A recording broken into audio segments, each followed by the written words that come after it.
অম্বুবাচী হলো হিন্দু ধর্মের একটি গুরুত্বপূর্ণ উৎসব। এটি প্রতি আষাঢ় মাসে পালন করা হয়। কথিত আছে এই সময় পৃথিবী, যাকে আমরা ধরিত্রী মা বলে থাকি, তিনি স্বয়ং ঋতুমতী হন। এই কারণে এই উৎসবকে রজ উৎসবও বলা হয়ে থাকে। এই সময় প্রকৃতির উর্বরতা ও নতুন সৃষ্টির শক্তিকে সম্মান জানানো হয়। অম্বু কথার অর্থ জল এবং বাচী শব্দের অর্থ উপস্থিতি। এই শব্দটি নারী শক্তির জন্ম দেওয়ার ক্ষমতাকে প্রকাশ করে।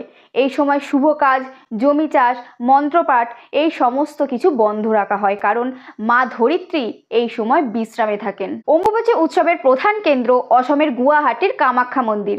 এই সময় মন্দিরের দরজা বন্ধ থাকে, কারণ মা নিজেই এই সময় নিজের শরীরকে বিশ্রাম দেন। 3 দিনের বিশ্রামের পর মায়ের শক্তি ফিরে আসে আবার। যেমন একজন নারী ঋতুচক্রের শেষে আবার সন্তান ধারণে সক্ষম হন, তেমনি মা ধরিত্রী আবার ফল, ফুল ও শস্যে ভরে ওঠে। জমি আবারও প্রস্তুত হয় নতুন ফসলের জন্য। মা প্রকৃতির এই রূপকে ভালোবেসে চলুন আমরা সবাই শক্তির এই চক্রকে সম্মান করি। শুভ অম্বুবাচী।